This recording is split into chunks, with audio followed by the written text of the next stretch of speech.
Phone থেকে ওয়াজ বা কোরআন শুনলে কি নেকি পাওয়া যায়? আপনি কোরআন কোথায় শুনবেন, ওয়াজ কোথায় শুনবেন সেটা আপনার ব্যাপার। আমরা আজকে ওয়াজ শুনছি মাইকে। নবী করিম সাল্লাল্লাহু আলাইহি ওয়াসাল্লামের যুগে 1450 বছর আগে কি মাইক ছিল? তাহলে আপনি কোত্থেকে শুনছেন এটা বিষয় না, বিষয় হলো কি শুনছেন। আপনি যদি মোবাইল থেকে ভালো কিছু দেখেন আপনি আল্লাহর কাছে সওয়াব পাবেন, আপনি যদি ভালো কিছু শুনেন আল্লাহর কাছে সওয়াব পাবেন, আর এইটাতে যদি খারাপ কিছু শুনেন সেটার কারণে আল্লাহর কাছে গুনাহ হবে। টেলিভিশনে যদি এমন কিছু দেখেন যেটা বাইরে দেখলেও জায়েজ, তাহলে সেটা টেলিভিশনে দেখতে জায়েজ। বাহিরে যেটা দেখা হারাম সেটা টেলিভিশনের পর্দা দেখাও কি? অতএব আপনি কি মোবাইলের পর্দা দেখতেছেন না টেলিভিশনের পর্দা দেখতেছেন, বড় মনিটরে দেখছেন, কোথায় দেখছেন এটা ইস্যু না। ইস্যু হলো আপনি কি দেখছেন।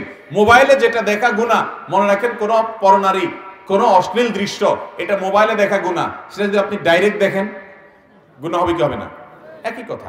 এজন্য মোবাইলে যদি আপনি কোরআন তেলাওয়াত শুনেন ইনশাআল্লাহ সওয়াব পাবেন, আর যদি ওয়াজ নসিহত এবং ভালো কথা শুনেন তার কারণে আপনি হেদায়েতের আশা করতে পারেন এবং সওয়াব পাবেন ইনশাআল্লাহ। আমার বউয়ের জন্য মাকে ভালোবাসতে পারি না, এর সমাধান কি?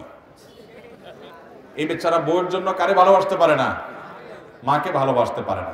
কোন ভদ্র মহিলা তিনি যদি তার স্বামীকে মাকে ভালোবাসতে বাধা দান করেন তাহলে সেই নারী ভুল কাজ করেন, তিনি নিজের ক্ষতি নিজে করেন। কেন নিজের ক্ষতি নিজে করেন?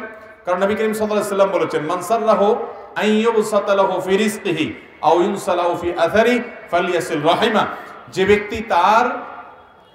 ব্যক্তি তার হায়াত বৃদ্ধি হোক এটা চায়, রিজিক বৃদ্ধি হোক এটা চায়, সেই জন্য তার আত্মীয়তার সম্পর্ককে রক্ষা করে। হায়াত বৃদ্ধি হতে, আয়ু বৃদ্ধি হলে, জীবনে বরকত হতে চাইলে এবং রিজিক বৃদ্ধি হতে চাইলে আত্মীয়তার সম্পর্ক রক্ষা করতে হবে।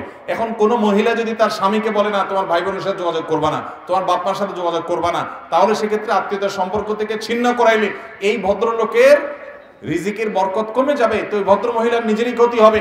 এই জন্য বুদ্ধিমান নারীরা এই কাজে বাধা দেয় না। আজকে আপনার স্বামী যেরকম তার বাপ মার সাথে সম্পর্ক যেন না রাখুক আপনি চান, আপনার ছেলে মেয়ে যখন হবে তাদের স্ত্রী যদি তাদেরকে ছেলেদেরকে বলে তোমার মা বাবার সাথে সম্পর্ক রাখিও, আপনার কাছে কেমন লাগবে? আল্লাহ তাআলা আমাদের বোনদেরকে এই ধরনের হিংসাত্মক কর্মকাণ্ড পরিহার করার তৌফিক দান করুন।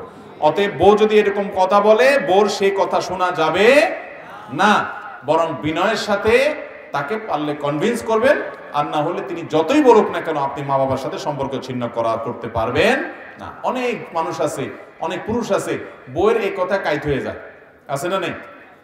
বউ বলছে তো বস উনি আর কোনো কথা নাই, এটা উচিত না।